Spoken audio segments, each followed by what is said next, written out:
Assalamualaikum warahmatullahi wabarakatuh. Salam olahraga pemirsa yang ada di seluruh tanah air. Berjumpa kembali dengan saya Jelo Custen dalam sebuah podcast yang selalu akan membahas tentang timnas Indonesia, kemudian seputar juga sepak bola nasional ya, sepak bola Indonesia yang akan kita udarakan setiap hari. Dan bagaimana tadi malam sebuah pertandingan timnas U17 dalam FIFA World Cup usia 17 itu, di mana Ahmad Goli dan kawan-kawan dikalahkan Zambia U17 1-3. Nah, ini juga tentu saja bukan kita memberatkan harapan agar mereka memenangkan nanti ya lawan Brasil ya, Honduras.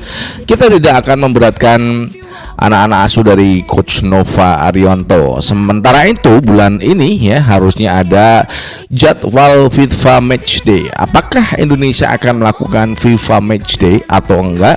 Tapi sebelumnya berikan like dan subscribe pada channel ini untuk mendukung kita menuju 100.000 subscribers. Dan tentu saja juga jangan lupa untuk berikan like ya, kemudian kritikan, saran, ya pokoknya di link di bawah ini ya, di link kolom komentar. Setelah Anda subscribe, Anda akan selalu terhubung dengan konten-konten yang setiap hari akan kita tayangkan. Baik rekan-rekan semuanya, pertandingan FIFA World Cup U17 di mana anak-anak asuh dari Coach Nova Arianto harus puas dengan kekalahan yang diderita anak-anak Ahmad Goli dan kawan-kawan nih ya. Setelah di babak pertama itu berhasil menyarangkan gol lewat sebuah counter attack yang cukup bagus dari sayap kanan. Umpan yang diberikan kepada Ahmad Goli mampu diselesaikan dengan baik. Namun juga di babak pertama ini Indonesia harus dibobol ya 3 gol oleh Zambia. Ini bukan suatu hal yang menyedihkan dari anak-anak asuh Coach Nova Arianto, karena memang ini levelnya udah dunia ya untuk anak-anak di bawah usia 17. Ini mudah-mudahan untuk kedepannya bisa lebih ya, pertahanannya itu lebih rapi, lebih kuat, agar ya bisa menahan gempuran-gempuran dari dua negara yang nanti masih akan kita lawan ya. Mudah-mudahan ya bisa meraih 6 atau 4 poin lah ya. Kalau enggak ya enggak masalah. Nah, berhubung ini adalah bulan November, kita akan menyoal bagaimana timnas Indonesia itu harusnya ya melakukan FIFA Matchday.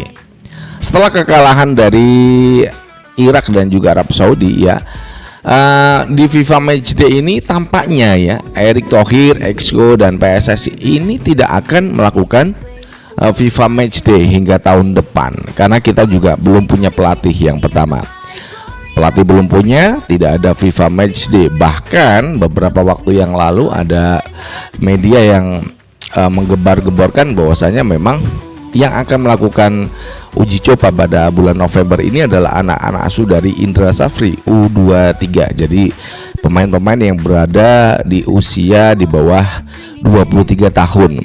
Ini ternyata ya harusnya menjadi soal buat timnas Indonesia. Kenapa? Satu, FIFA Matchday ini sebagai langkah di mana sebuah negara bisa memperbaiki ranking FIFA ya di kompetisi FIFA Matchday ini, tentu saja ya, karena beberapa negara yang selalu aktif dalam FIFA Matchday maka juga dia akan mendapatkan keuntungan dengan poin. Kalau kalah pun ya dia akan turun poinnya. Jadi kesempatan ini harusnya digunakan dong PSSI. Kenapa kemarin itu desakan para supporter ya untuk bagaimana mengembalikan STI ke dalam tampuk pimpinan timnas Indonesia, namun tidak digubris oleh PSSI ya, menganggap STI dan juga Patrick Kluivert itu adalah masa lalu. Nah, itu kan begitu ya. Jadi apa yang dilakukan PSSI memang dia konsisten. Erick Thohir, Exco dan kawan-kawan itu konsisten dengan apa yang udah diucapkan. Jadi mereka udah melupakan dua pelatih yang lalu, baik itu Patrick Kluivert dan juga Shin Tae-yong. Jadi apa yang akan diambil? Jadi mereka ini alasannya alasan Erick Thohir itu menganggap bahwasannya ini Indonesia ini dalam tekanan dunia internasional. Itu bullshit kalau saya kalau saya.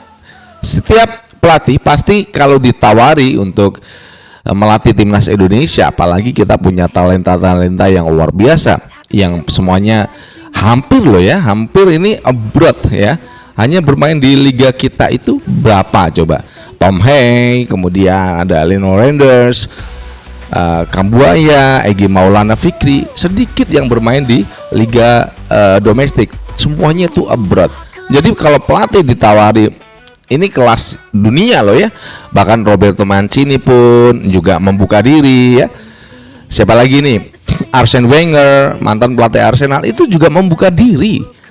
Jadi bullshit kalau yang dikatakan Erick Thohir mengatakan Indonesia ini dalam ancaman ini maksudnya pelatih-pelatih nggak mau melatih timnas Indonesia. Itu bullshit buat saya. Arsene Wenger itu mau kalau ada tawaran dari PSSI gitu Kemudian siapa lagi? Tadi udah kita sebutkan ada Roberto Mancini, kemudian ada lagi itu Joachim Löw, mantan pelatih dari Jerman juga pasti akan bersedia kalau ada tawaran ada tawaran dari PSSI kepada pelatih-pelatih top. Ucapan-ucapan dari Erick Thohir itu memupus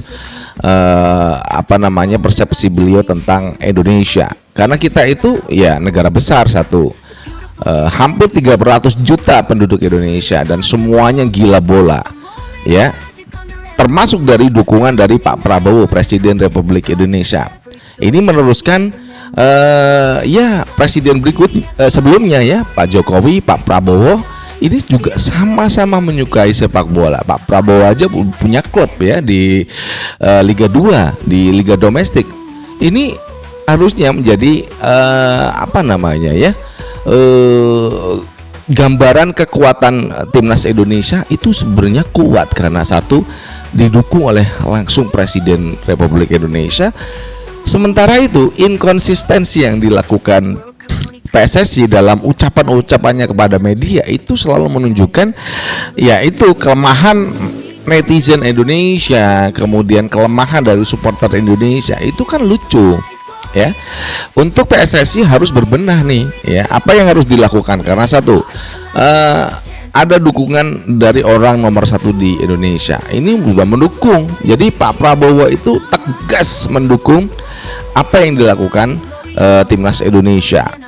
Di bulan November ini tidak ada FIFA Matchday. Nah ini kan juga menjadi kerugian. Jujur aja ini kalau saya sebagai fans kemudian kalau saya jujur aja kalau mengatakan saya pengamat itu juga agak lucu Saya ini supporter timnas. Kalau FIFA Matchday tidak dilakukan ini lucu, karena ini adalah proses timnas Indonesia memperbaiki ranking FIFA kita, bukan hanya pertandingan-pertandingan resmi FIFA tapi juga di FIFA Matchday. Nah itu saja yang bisa kita sampaikan kepada Anda, bagaimana lemotnya PSSI kita dorong terus, kita dobrak terus, kita kritik terus agar mereka cepat melakukan evaluasi dan cepat memilih pelatih sehingga kita bisa melakukan pertandingan-pertandingan yang bisa menaikkan, memperbaiki ranking FIFA kita. Dari Jakarta, saya J. Lucusten mengucapkan wassalamualaikum warahmatullahi wabarakatuh. Salam olahraga and ciao.